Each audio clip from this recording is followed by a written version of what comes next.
Pi Network White Paper Part 2. Hey guys, welcome to my video. In this video I want to talk about the second half of the Pi Network White Paper. This video is going to finish up going over the Pi Network White Paper, and I'm going to talk about things like the economic model, the utility, and also the governance of the project. In my first video, I went over the problems of first-generation cryptocurrencies, and that they were pretty much too inaccessible for the average person and also too bulky to be a medium of exchange. On the other hand, we also talked about Pi and how it aims to solve these issues.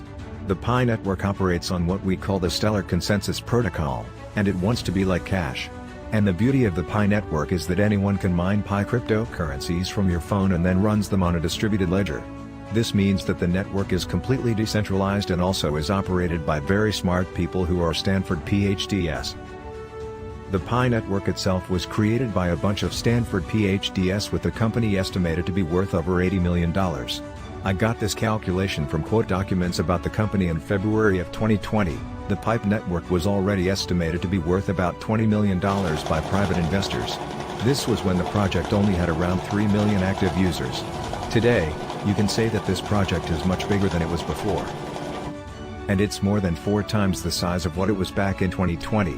And what I did here was simply multiply the $20 million valuations by 4. Now take this calculation of a grain of salt, because it might be more or less than $80 million. But I think this is a pretty good way of viewing the project and also estimating its value. If you want to sign up for the Pi network, make sure to use the invitation code REGION99. Just know that the network doesn't really take any money from you. It doesn't steal your data, and the money Pi is as simple as clicking a button every 24 hours. Today, I want to investigate the second half of the Pi now with a white paper. I want to talk about the economic model as utility and also the governance of Pi.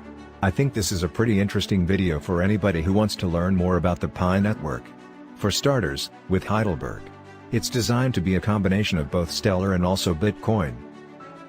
And the goal of the coin is to build a simple model that distributes coins in a fair way.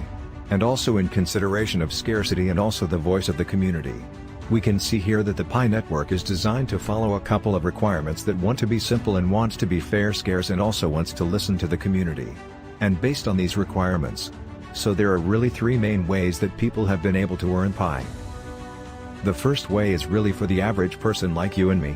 In other words, whenever you sign on to the project, a fixed supply of a coin is allocated to you. And that coin is later distributed into your wallet based on how much you contribute to the network. In other words, a network once gets your attention and keeps your attention, and it also wants to know that you're a real person, because if you're not a real person, then the coins are destroyed.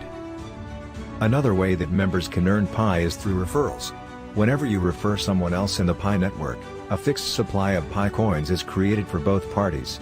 And these coins are distributed based on how active you are in the money pot.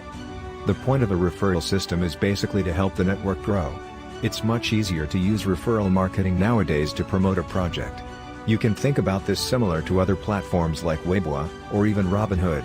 Every time you refer somebody, the refer and also the person who's being referred will receive some sort of reward. I'll talk more about the pros and cons of this system in the next video, but it does have its limitations as well. In the case of the Pi network, this reward won't come for a very long time. The truth of the matter is you won't be able to earn any coins until 2022, when the coins are officially released. Either way, I think this is a very fair system because no one here is really losing anything. Instead, both members are able to draw upon this additional pool of coins.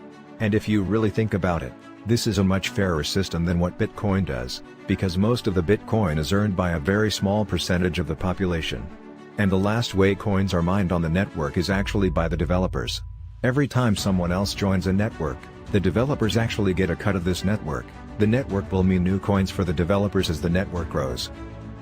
And this means that going back to what I talked about earlier, this means that there weren't a lot of people mining at these extraordinary rates. And other than this, it also might seem unfair. People who promote this project also earn a massive amount of Pi. This means that YouTuber celebrities and also social media influencers are likely to have more Pi than the average person. But keep in mind that this, again, is a very small number of people on YouTube. There might be news for small business owners and other people who want to get the message across.